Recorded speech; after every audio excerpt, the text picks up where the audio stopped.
Thank you sir.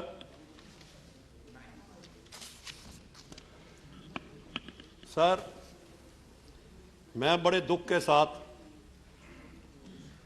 आज इस house में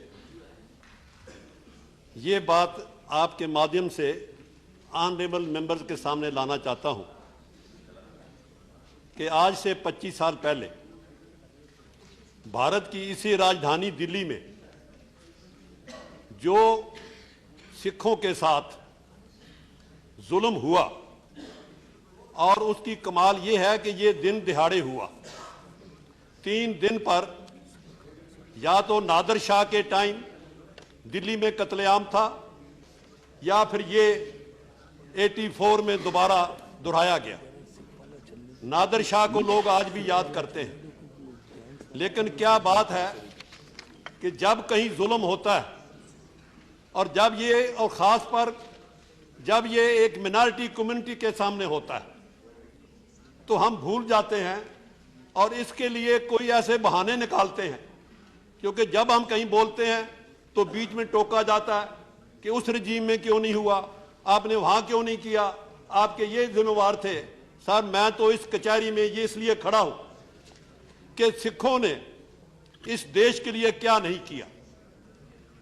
गुरु नानक देव जी ने इस हमारी स्थापना की, गुरु गोविंद सिंह जी ने हमें यह शक्ल दिया, और तमाम हमारा इतिहास, कभी भी जब भी कोई काम हुआ हम मजलूम के साथ खड़े।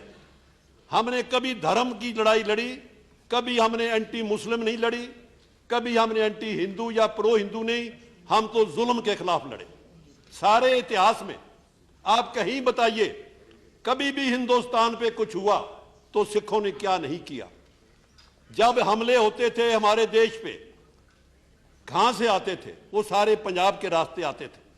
तो उन हमलावरों के सामने कौन खड़ा होता था? हम देश को बचाने के लिए हम अपना खून देते थे। और किसी वक्त भी आप कहीं देखिए, एक एक दिन में 35-35 हजार सिख अब्दाली के हमलों में कत्ल किए गए। उनको हम घलूगरा कहते हैं, होलोकास्ट। ऐसे ऐसे वाकया है कि एक दिन ये ऐलान हुआ इंडिया में कि आज से सिख खत्म है, हिंदुस्तान में सिखों को खत्म कर दिया गया। लेकिन क्या हुआ कि उसी 1 महीने के बाद सिख वहां से उठे, चाहे हम राजस्थान में गए, चाहे हिमाचल के जंगलों में गए। लेकिन जब भी जरूरत पड़ी, चाहे सिखों ने गुरीला वार लड़ी, हमारी लेडीज ने कुर्बानियां की। लाहौर जाके अब भी देखो म्यूजियम में क्या क्या हमारी शहादत की दास्तान लिखी है। लेकिन वो छोड़ो, जब देश की आज़ादी आई, आप सबको पता है कि पंजाब हिंदुस्तान से 100 साल के बाद गुलाम हुआ अंग्रेज में। हमारा मुल्क पंजाब आज़ाद रहा 1849 तक, जबकि बाकी देश सारा अंग्रेज के कब्जे में था। 1849 में अंग्रेज पंजाब में आया, लेकिन सबसे पहले जंग आज़ादी हमने शुरू की। सबसे पहले पंजाब में ही ये शुरू हुआ। और यहां ही नहीं, जो पंजाबी कनाडा में गए, वहां वो बबर अकाली के नाम पर आके उन्होंने जहाद किया, और करीबन 25 बबर अकाली फांसी पे चढ़े।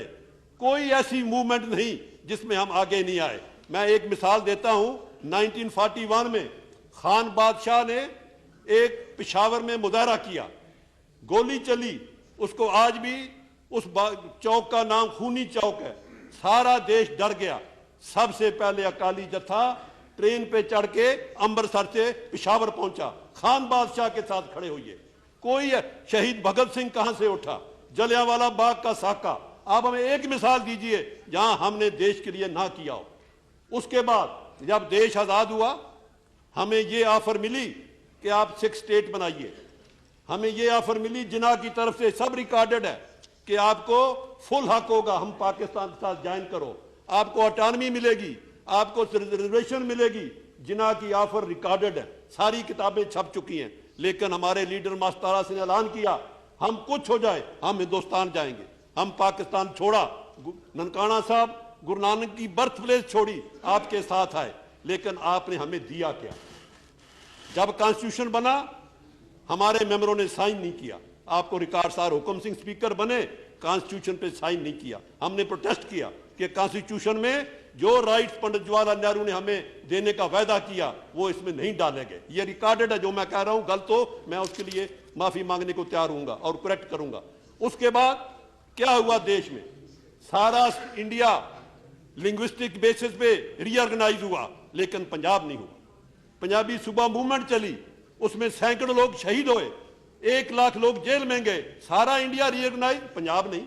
लेकिन बड़ी कुर्बानी के बाद ये 1966 में पंजाबी सूबा बना।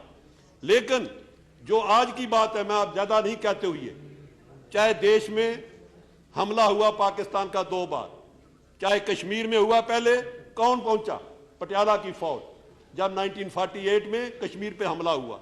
उसके बाद क्या हुआ, 65 की जंग, 71 की जंग। बताइए, हमारी प्रोपोर्शनेट आबादी 2% है, लेकिन जो शहादत है आर्मी में वो हमारी कितने %? जंग आजादी में काउंट करिए, जाके अभी भी जाइए काला पानी में, वहां एक सिला लगी है, आप जाके देखिए काला पानी अंडमान में कितने लोग जेल में रहे, 90% सिख रहे। आप जाके पढ़िए, जितने लोग इंडिया में फांसी लगे वो 80% सिख लगे। ये सब रिकॉर्ड पे है, लेकिन हम इसका कोई मूल नहीं मांग रहे। We are not asking for anything, just we are showing we have been patriot, we have been living for this, helping. लेकिन हमारे साथ क्या हुआ, आज से 25 साल पहले दुनिया के इतिहास में ऐसी बात नहीं हुई कि किसी धर्म के जो सबसे बड़ा स्थान हो वो उसी धर्म में उस जहां रहता हो उसकी सरकार उसको गिराने के लिए अपनी आर्मी भेजे।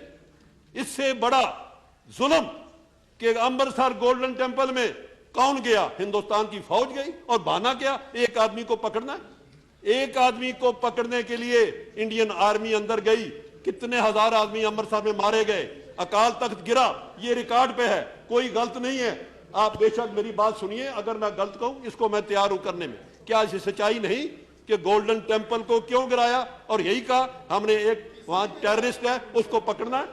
मैं उसके हैं जी, बोलिए बोलिए बोलिए, हमारे आप बैठिए ना, आप बैठिए। हमारे लिए गोल्डन टेंपल कॉम्प्लेक्स में अकाल तख्त उतना ही इंपॉर्टेंट है जितना गोल्डन टेंपल दरबार साहब है। अकाल तख्त को आपने ऐसे गिराया जैसे कोई इलीगल बिल्डिंग दिल्ली शहर में गिरानी हो, और उसमें कितने लोग मरे, यात्रु मरे। जो हमारा सरोवर था जिसमें लोग, जिसको आबे हयात कहते हैं, वो खून से भरा, वो सारे लोगों ने दुनिया भर में देखा। और वो ही नहीं, आपने कर्फ्यू लगाया पंजाब में, और उसको अपने वुड रोज, पहले वो ब्लू स्टार, ये वुड रोज, और वुड रोज में आपने कितने हजार सिख नौजवान मारे।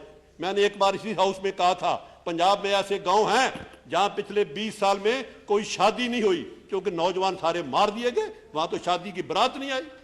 ऐसा जुल्म उस वक्त हुआ, लेकिन वो मैं आज छोड़ता हूं, क्योंकि आज का इशू क्या है कि उसके बाद आपने दिल्ली में क्या किया।